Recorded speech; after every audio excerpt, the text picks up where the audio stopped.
sekarang itu belum sampai 10%-nya sih penduduk Indonesia yang udah divaksin. Padahal kuartal 3 udah mau kelar. Ini vaksin yang diinisiasi sama mantan Menteri Kesehatan Terawan Agus Tarianto. Putranto. Salah. Terawan Agus Putranto. Hari pertama ngantuk, hari kedua masih pegel. Oke. Nah, hari ketiga itu masih pegel, tapi gua paksain aja balik ke aktivitas gua sehari-hari.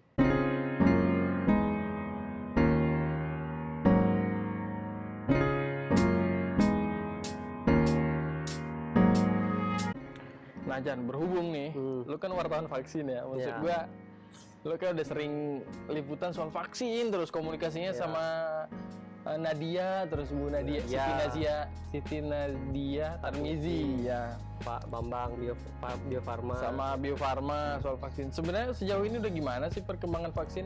Ya, kalau menurut lu? Iya. Ya, vaksinasi kan udah dimulai. Udah. Kan? Lu udah kan? Gue udah divaksin. Gua juga udah. Pertama, tapi dosis pertama pekan depan. Dosis kedua. kedua. 16-17 kan. Yoi. Nah itu kalau untuk vaksinasinya udah jalan. Terus di sisi lain importasinya juga masih jalan. Kita kan udah ngomong sama Sinovac, ya kan. Terus kita udah ngomong sama AstraZeneca. Terus ada lagi nanti kayaknya sih Moderna atau Sinopharm. Sinopharm itu dari mana sih? Sama China lah.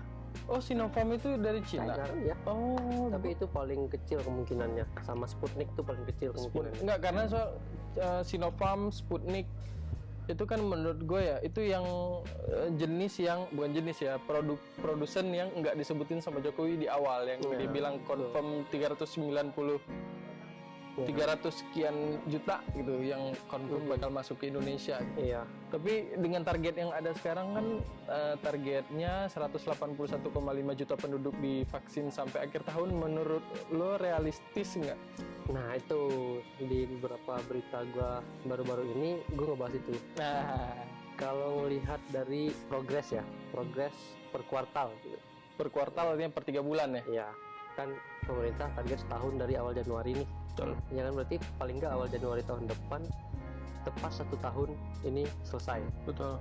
Nah kalau kita hitung sederhana aja ya per kuartal, sekarang itu belum sampai 10%-nya sih penduduk Indonesia yang udah divaksin. Padahal kuartal 3 udah mau kelar. Udah mau masuk. Ya udah mau kelar. Betul, mau kelar. Terus selain itu, untuk mencapai target 70% kekebalan komunal dalam 1 tahun, berarti seenggaknya lu harus memvaksin sebanyak 17,5% masyarakat per kuartal. Sedangkan baru itu genep 70% ya. Sedangkan saat ini yang udah mau 1 kuartal berapa persen tadi? 10% paling 10%. Ya, misalnya 7,5% lagi yang harus dikebutkan di kuartal akhirnya berikutnya. Paling enggak di 2 pekan terakhir ke depan nih ya. Iya, nah itu dari progres. Tapi kalau dari rencana pengadaan, kalau sesuai hitungan di atas kertas sih realistis. Oh, hitungan di atas kertas realistis. Pemerintah punya hitungan yang pas buat ngelarin dalam setahun. Iya, lu yakin? Kok gua nggak yakin? Itu jawaban gua itu ada dari 2 sisi berarti kan, dari progres sama dari catatan pemerintah ya. Sih yang cenderung atau kemungkinan yang lebih real kayaknya di progres itu kan. Iya. Nah, betul. Kalau di atas kertas kayaknya rencana pemerintah, apalagi kayaknya kita importasi vaksinnya masih 40-an juta ya. Sekitar dosis 48 ya. juta ya. 47 juta itu Sinovac. Lagi ngobrolin vaksin, Mbak. 47 juta Sinovac, 1,3 juta dari Astra yang kemarin baru datang. Iya, 1,1 ya. Yang baru tiba di sini tuh baru 2 itu. Oke. Nah, itu kalau lu bagi 2, itu kan vaksin itu standar pemakaiannya adalah 1 orang 2 kali suntik. 2 kali suntik. Berarti 48 juta bagi 2 berapa? Baru 24 juta ya. Ya segitu. Dan yang sudah vaksin itu nggak nyampe 10% kan? Baru 2 juta. Iya. Baru 2 jutaan yang sudah vaksin ya. Sekarang kan udah kuartal 3. Ya itu progresnya bisa lu lihat sendiri. Iya, jelek banget. Ya kita bisa kritisi di situ kalau menurut gua. Oke. Ini kan udah ada apa sih AstraZeneca ya? AstraZeneca. Gua nggak tahu ya bagaimana kualitasnya, karena yang gua tahu beberapa teman-teman yang gue lihat kayaknya dia lebih cenderung untuk gua nunggu AstraZeneca dah. Ya. Emang gitu? Ya ada. Lebih efek. Beberapa kali menemukan orang-orang yang kayak gitu. Betul. Tapi gua nggak bisa apa ya. Ya itu terserah mereka sebenarnya. Cuman kalau ngomongin efikasi itu kan orang kadang-kadang apa namanya kurang wise gitu. Efikasi itu kan sebenarnya apa ya kayak tergantung lu itu enggak sampel lu berapa orang. Iya, itu hal yang relatif. Betul, relatif. Nah yang penting tuh lu divaksin, jadi seharusnya lu jangan pikir lah lu pakai ini pakai itu. Intinya lu divaksin dulu gitu kan ya. Tapi ada orang yang milih-milih gitu. Bener, ada. Gue juga dengar. Bukan ya? Gue kayaknya ya udah gitu ya. Iya, gue ribet kayak gitu. Ya udah gitu, karena gue pikir ya mending kebetulan karena di jurnalis itu jadi salah satu yang diprioritasin. Iya. Ada kesempatan itu, ya udah gue ambil aja gitu, daripada nanti gue nunggu apa merah putih kayak vaksin Nusantara lah yang banyak banget yang belum selesai ya, tapi belum ada gitu. Nah ini yang tapi belum ada, ini udah ada barangnya. Tinggal dicolokin doang ke badan, ya udah gitu. Paling kan efek-efek pegel segala macam gitu kan ya. Ya itu oke lah, nggak apa-apa lah kan. Oke. Efek yang untuk jangka panjang baik gitu. Iya. Jadi kan Jan, nah gue kan sebenarnya ya gue kan sempat beberapa kali juga tulis tentang itu ya. Salah satu kandungan itu kan virusnya sendiri kan. Iya. Apa istilahnya? Iya. COVID-nya sendiri kan dimasukin dalam salah satu komposisi vaksin itu supaya tubuh mengenal segala macam. Sebenarnya virusnya itu dilemahkan atau dimatikan? Gini kan, kalau di Indonesia tuh Eijkman yang menjadi lembaga yang molekuler buat vaksin merah putih. Salah satunya kan Eijkman. Kalau di Eijkman itu sistemnya tuh kayak gini nih. Lu misalnya kena COVID, terus dirawat. Ya. Gua dari Eijkman pengen ngambil sampel lu, COVID lu itu, gua ambil, gua bawa ke laboratorium kan. Terus yang gua bawa ini di situ gua olah. Itu namanya proses laboratoriumnya di situ, entah dicampur dengan sel apa gitu loh. Akhirnya virus yang gua ambil dari lu itu jadi protein. Oh gitu. Udah jadi protein, tapi protein yang berasal dari virus COVID lu ya kan. Nah, dia jadi protein. Ketika dia jadi protein, barulah dia itu kemudian bisa disebut sebagai bibit vaksin. Diolah jadi protein ya artinya. Nah, berarti bukan cerita soal istilah dimatikan atau dilemahkan ya? Enggak, kalau gue ngelihatnya itu cuman virus ini dijadikan protein gitu.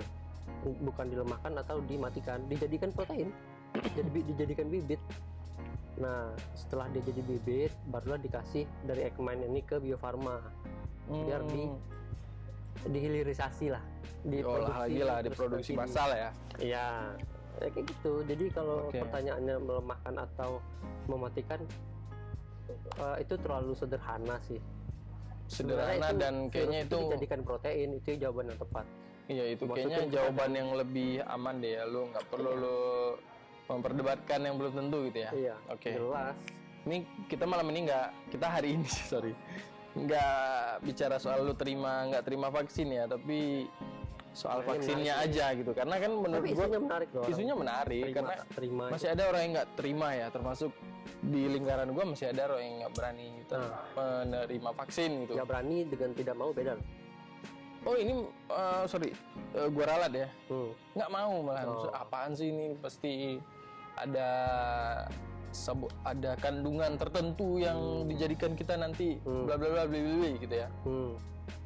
Dan gue kayaknya nggak mau membahas ke arah situ sih, lebih ke ini Jan. Jadi kan kalau di Indonesia saat ini tuh ada beberapa istilah soal vaksin nih. Selain vaksin yang kita impor, banyak ada AstraZeneca, Sinovac, Novavax, Moderna, apa lagi? Sinovac, Astra, Moderna, Pfizer, dengan Sputnik juga. Sputnik, ada beberapa lagi. Di Indonesia ada 2 istilah ya untuk vaksin, yaitu vaksin Nusantara dan vaksin merah putih. Apa bedanya? Tapi tunggu dulu ya. Nah, apa Jan? Beda Nusantara dengan merah putih. Merah putih. Vaksin Nusantara dan vaksin merah putih. Lo harus menerangkan seterang-terangnya. Gue bingung lo. Gue yang nulis karena ini. Tapi kenapa lo bingung? Bukan, maksud gue gini ya. Ini Nusantara. Terus ada gotong royong lagi. Ada vaksin gotong royong lagi. Ada 3 istilah yang lu terima. Kalau gue kayaknya secara garis besar gue paham ya. Yang Nusantara yang siapa yang bikin, merah putih lembaga apa, dan gotong royong itu istilah untuk vaksin apa gitu ya, untuk vaksinasi apa gitu. Tapi kayaknya untuk masyarakat membingungkan menurut gue. Juga terlalu banyak istilah gitu yang kita nggak perlu. Sebenarnya menurut gue ngapain sih keluarin kebanyakan istilah gitu. Yang ada orang makin bingung. Dan potensi disinformasinya semakin besar. Nah itu. Iya kan? Bener kan? Iya. Coba lu terangin. Apa aja tuh? Jadi ini gue namanya sosialisasi. Bukan. Orang pada nggak tahu. Kalau vaksin merah putih itu kan program pemerintah untuk membuat vaksin buatan dalam negeri. Kalau yang vaksin merah putih. Merah putih, oke. Kalau yang Nusantara itu sama-sama vaksin, tapi ini vaksin yang diinisiasi sama mantan Menteri Kesehatan Terawan Agus Trianto. Putranto. Terawan Agus Putranto. Ya kan? Nah, di situ beda kan akhirnya ini. Terus ngapain ada 2? Kemarin, ya itu kan orang terserah mau masuk pasar kan nggak ada larangan. Oh, gitu. Terawan tuh pengen ikut jualan. Oh, Terawan pengen jualan. Iya, karena itu vaksin kan. Vaksin bener itu ada ongkos produksinya loh. Oh iya pasti. Iya, berarti nggak mungkin nggak dijual.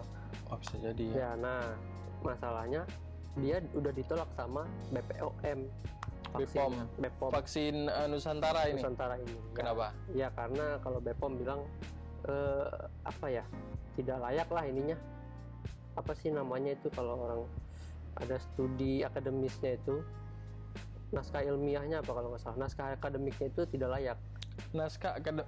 Iya, jadi hasil reportase mereka yang disampaikan ke BPOM itu dapat feedback. Nah, feedbacknya itu tidak layak karena ada kejanggalan. Apa kejanggalan? RSPAD itu lembaga yang melegalisasi vaksinnya Terawan. Oke. Ya, legalitasnya dari itu. Dari RSPAD. Tapi proses pembuatan vaksin itu sendiri ternyata tidak di rumah sakit yang sama, tapi di rumah sakit Dr. Karyadi. Waduh, gimana ceritanya? Mengeluarkan legalitas bukan rumah sakit ini gitu loh. Nah itu jadi pertanyaan sama BPOM, kok bisa gitu? Oke. Mungkin mereka punya penjelasan yang masuk akal. Tapi gitu, sudah ditolak atau gimana? Iya kan berita di BPOM kan bilangnya ditolak. Berarti kalau dia mau, ya mungkin ada proses selanjutnya sih kalau dia mau, tapi gue nggak tahu gitu. Itu udah jauh lah gitu. Yang jelas betul. Masyarakat perlu tahu kalau itu ditolak, pernah ditolak, punya sejarah ditolak gitu. Oke. Artinya percaturan vaksin Nusantara selesai ya. Nggak ada lagi ya obrolan-obrolan tentang vaksin Nusantara buatan Terawan ya. Nah, kalau vaksin merah putih dulu dong. Merah putih kan sama-sama vaksin. Iya, tadi kan gue jelasin. Udah ya? Merah putih kan dibikin sama pemerintah. Punya pemerintah. Oke. Jelas lah. Terakhir itu gotong royong. Iya. Gotong royong ini setahu gue sih istilah yang program yang diinisiasi oleh pelaku usaha swasta. Kadin ya? Ya, lebih ke Kadin kayaknya ya. Ya, tidak Kadin sih, tapi pelaku usaha kali ya. Tapi orang-orangnya iya dari sana gitu. Karena tidak sejauh ini kayaknya nggak ada yang menamakan diri gitu. Oke. Tapi swasta. Dia fungsinya apa? Vaksin gotong royong ini istilah untuk orang-orang yang pengen ini ya, orang-orang yang pengen vaksin tapi secara mandiri gitu kali ya? Iya. Tapi tidak disebutkan sebagai vaksin mandiri? Enggak, karena kan buat pengadaan vaksinnya kan mereka kerjasama juga dengan Bio Farma. Bio Farma di bawah Permenkes. Permenkes kan di atasnya ada Kementerian Kesehatan. Nah, jadi dalam pengerjaannya ini tetap bersama-sama. Makanya istilah yang dipakai itu gotong royong. Itu kalau yang vaksin gotong royong itu pelaku usaha langsung impor dari luar negeri atau tetap dari Bio Farma ya? Mekanismenya Bio Farma, importir tertunggalnya Bio Farma. Bio Farma boleh menunjuk swasta lain. Udah ada aturannya tuh, Jan? Ada. Udah keluar? Udah keluar. Itu Permenkes yang baru tuh. Yang terakhir ya? Iya, yang terakhir gue lupa nomor 10 apa. 10 apa 6. Oke. Itu mengatur, termasuk dia mengatur itu. Oke. Nah, itu sebenarnya garis besar banget ya soal vaksin ya. Iya. Ada orang-orang yang nggak tahu soal vaksin kan. Nah, masyarakat itu menurut gue juga perlu tahu info-info di balik berapa sih vaksin yang udah divaksinasikan, terus berapa jumlah vaksin yang kita punya. Mereka kalau menurut gue itu harus tahu juga info-info di balik itu gitu. Misalnya importasinya gimana perkembangannya. Betul. Gitu. Emang gimana sih soal importasinya itu? Bermasalah kan sih? Masih berjalan nggak sejauh ini sih? Bio Farma lancar ya? Bilang semua produsen yang sudah ada komitmen, misalnya kayak Sinovac, ya sejauh ini mereka masih lihat Bio Farma masih lihat si Sinovac tuh komitmen gitu dengan berapa vaksin yang akan kirim. Oke. Sejauh ini masih baik-baik aja. Karena kalau ngomong soal impor ya, Sinovac itu kan produsen yang paling banyak bakal masuk di Indonesia kan, sekitar 100-an juta dosis. 141 apa? Iya, 131 atau 141 juta dosis kan. Selebihnya kan baru ada Moderna 50 juta. Itu yang belum. Pfizer. Maksudnya ini kan angka-angka yang disebut sama pemerintah di akhir tahun lalu ya kalau nggak salah. 50 juta ternyata. Sinopharm, Pfizer apa gitu-gitulah ya. Menurut tapi ini Jan, apa namanya? Ketika nanti akan ada produsen vaksin lain kayak AstraZeneca ini, menurut lu bakal diserahin kemana sih? Apanya? Kan vaksinnya? Ada vaksinnya atau kalau ya udah bebas aja gitu. AstraZeneca ini buat program pemerintah. Karena ini dapatnya dari COVAX. Oke, lembaga WHO ya. Dunia yang Indonesia termasuk salah satu co-founder ya kalau nggak salah ya. Bukan co-founder. Co-CEO ya. Si Bu Retno itu dia duduk di salah satu posisi yang strategis di sana. Betul. Dajan, lu kan minggu depan lu kan udah vaksin ya? Iya. Rasanya gimana sih menurut lu? 2 hari sih gue nggak nyaman, tapi hari ketiga lu sempat gak nyaman? Ya maksudnya pegel doang gitu, pegel. Hari pertama ngantuk, hari kedua masih pegel. Oke. Nah hari ketiga itu masih pegel, tapi gue paksain aja balik ke aktivitas gue sehari-hari. Oke. Gak mau gue rasain lagi gitu. Oke. Dan udah hilang sekarang. Udah hilang sih sebenarnya. Kalau gue sih, gue malahan di awal-awal gue bingung, teman-teman gue kok bilang, gue kok pegel ya tangan gue nggak enak gitu kan, ngetik ya pada ngetik ya. Iya. Terus ada yang cerita 2 orang, aduh ini gue kantuk banget kata dia kayak, gue kok nggak ngerasain apa-apa, gue pikir ya. Iya. Terus gue pulang masih aktivitas tuh, terus lanjut aktivitas sampai malam, baru kerasa tuh di bekas suntik. Di bekas suntik baru kerasa pegal gitu, ya kan, cuma pegal-pegal gitu doang. Tapi gue pikir kayaknya ini pegal ini sesuatu yang paling normal ya, wajar-wajar banget lah, karena tubuh lo tiba-tiba masuk sesuatu yang aneh ya, yang asing, yang belum dikenal sama tubuh. Jadi ya nggak masalah. Tapi gue kayaknya setelah vaksin yang pertama gue jadi semangat untuk kedua gitu kan sih. Iya, gue mau selesain nih biar imun dah gue gitu ya. Sebenarnya kalau kita ngomong ekspektasi ya, ekspektasi di Indonesia soal vaksin itu juga bermacam-macam, tergantung siapa lu juga gitu. Betul. Kalau misalnya ya mungkin pada umumnya berharap ini signifikan, tapi kan beberapa orang ada yang punya pengetahuan lebih dari orang lain dan dia lebih tahu misalnya. Nah dia tuh ekspektasinya soal vaksin tuh bakal lain. Misalnya kayak entah dia mungkin pengusaha di sektor pariwisata gitu ya, karena dia sangat terpukul, jadi dia sangat berharap dari vaksinasi dari vaksin ini kan. Secara psikologis dia ngaruhin juga ya. Iya, dari vaksin ini. Nah kayak gitu. Macam-macam kalau buat. Kalau kita kayaknya setelah divaksin bakal turun ya Jan ya. Iya. Turun lapangan lagi lah gitu. Iya. Tapi gue satu sisi gue juga kangen sih.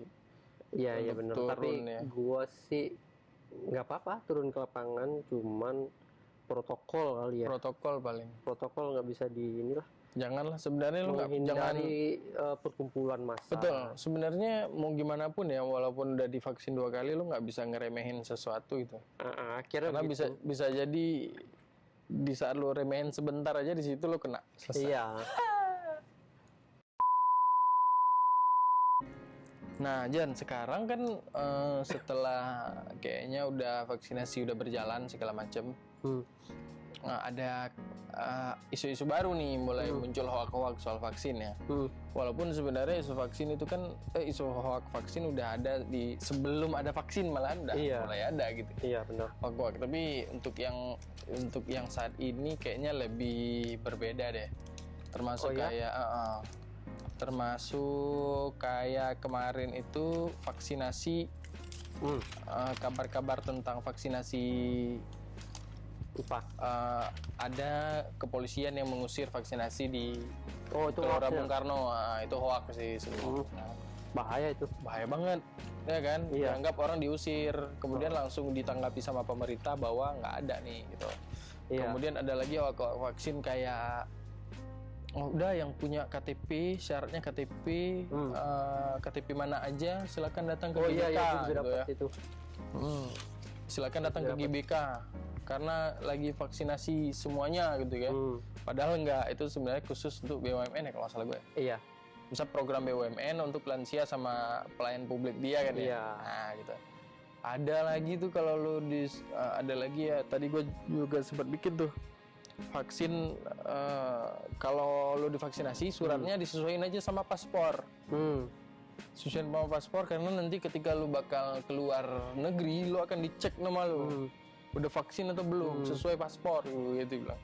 Jadi gue konfirmasi ke Kemenkes nggak ada regulasi tentang fake banget ya gitu ya. Soal pelaku perjalanan belum ada tuh, tapi Kemenkes lebih nyaranin sebaiknya nih surat vaksin, atau kita bilang kadang-kadang ada yang bilang juga tuh sertifikat vaksin ya. Sertifikat vaksin kan yang kertas itu kan, itu sebaiknya sesuai dengan KTP lo. Ya wajar lah kalau dibilang sesuai KTP ya. Nah ini kayaknya kita belum tahu nih sampai kapan bakal ada hoax-hoax tentang vaksin. Tapi menurut gua untuk sekarang sih kayaknya di zaman post-truth orang kayaknya udah biasa ya sama kabar hoax ya. Lu cuma cukup mencari tahu lebih ketika lu dapat informasi itu aja sih. Ya terus informasinya itu kalau menurut gua ya kita ke website resmi lah. Maksud gua bukan cuman di berita gitu, karena berita itu kan informasi yang sifatnya itu lu dapat isu ya kan, terus lu kembangkan, lu jadiin teks berita misalnya kan. Dari situ lu jalan tuh gerak ke narsum sana, cari data. Nah kinerja yang kayak gitu seharusnya menurut gua juga diterapkan oleh pembaca. Karena misalnya ketika lu baca ada berita judulnya bombastis gitu ya, tapi isinya kosong misalnya nih. Ya lu harus cari berita yang fact-nya sama tapi lebih layak dibaca. Benar. Ya kan, nah, dari setelah lu baca kedua-duanya, lu bandingin tuh gimana berita yang berbobot dengan yang enggak. Nah dari situ kan lu jadi kebiasaan. Ini beritanya enggak berbobot, nggak usah dibaca. Benar. Berbobot, lu baca. Jadi lu bisa lebih pembaca tuh harus kayak gitu maksudnya. Lu jadinya lebih selektif gitu sama satu informasi gitu ya. Sebenarnya lebih gampang lagi tuh menurut gue ya. Kalau lo dapat informasi apa gitu ya yang agak sedikit aneh gitu ya, mending lo coba aja tuh ketik di Google soal yang dia yang ditulis di situ gitu. Cek aja tuh. Kayak gampang gue beberapa kali ya kayak WhatsApp. Ingat nggak sih lo dulu WhatsApp tekan sini supaya tetap gratis, WhatsApp mau bikin berbayar tuh nggak sih? Tuh ya? Itu udah lama kan? Udah lama banget. Gue lupa. Gue soalnya jarang nemu hoax karena gue nggak nyari-nyari. Iya, enggak. Kadang-kadang gue sering nerima yang kayak gitu ya. Jadi iseng aja gitu kan. Terus kue bolu apa gitu yang kecil tuh yang 1000-an. Iya. Mengandung minyak babi gitu ya. Gue cek, wah langsung ada tuh berita-beritanya turn back hoax. Kadang-kadang kan muncul kan berita-berita disinformasi. Jadi lo kayaknya lebih mending kalau dapat informasi lo cross check, termasuk soal vaksin. Karena vaksin ini kan hot topic ya. Hot topic sampai setahun ke depan. Setahun ke depan ini bakal banyak nanti hoax yang bener pasti ada aja tuh. Gue sih lebih mengkhawatirkan di daerah ya. Kalau di Jakarta ya udah gitu ya. Secara apa ya? Karena gue secara pribadi memang agak khawatir sih, terutama di grup-grup WhatsApp yang misalnya nih WhatsApp keluarga itu kan informasi kita tuh dari mana-mana kan. Iya betul. Acak dulu kan kita juga kadang punya, di satu sisi kita punya kewajiban misalnya ada yang nyebar meluruskan ya. Iya, tapi di sisi lain lu juga ngerasa kadang-kadang nggak worth it kalau gue ikut terlibat. Betul. Mendingan gue diam aja. Apalagi yang menyebarkan itu di atas lo. Iya, nah kalau gue sih kayak gitu salah menurut gue. Benar. Caranya gue itu misalnya nih gue nemu kayak gitu, gue kasih ini yang asli. Kalau mereka nanya apa buktinya itu asli, gue jelasin, gue bertanggung jawab. Gitu. Tapi perlu ya, minimal lo kasih tahu, terserah tuh mau percaya atau enggak, minimal lo kasih tahu aja. Iya, tapi kan kalau kita jangan ngejudge mereka itu salah, bukan begitu. Betul. Tapi kasih aja, kasih tahu kita kasih berita yang lain lebih benar gitu. Iya, itu tuh kalau menurut gua ya. Jadi kita tektokan juga lah informasi. Oke. Jan, thank you Jan. Episode vaksin asik ya. Yoi. Kayaknya nanti kita ngobrol di lain waktu, cari yang hotline ya. Iya, benar. Isu-isu yang menarik ya. Iya. Kalau pada punya saran boleh deh. Nah, ya tapi saran itu nanti difilter maksudnya. Ya kan? Saran bahaya juga kalau kita saran yang benar-benar aja lah, jangan yang nggak benar. Atau kita misalnya ngundang satu orang lagi, siapa kan ya? Kita kuras isi kepalanya, ya siapa aja lah. Oh iya, ya kan? menarik tuh. Soal bebas lah ya. Soalnya bebas. Karena kita juga selama ini ngomongin juga ya receh-receh aja sih. Receh. Vaksin ini udah bukan hal yang menurut gua wah lagi. Udah di dalam tubuh kita. Udah biasa aja. Sama kayak makanan. Iya, bener. Jan, thank you Jan. Yuk. Thank you udah nonton. Kalau ada yang nonton sampai habis, thank you. Nanti kita ketemu di episode selanjutnya. Dadah.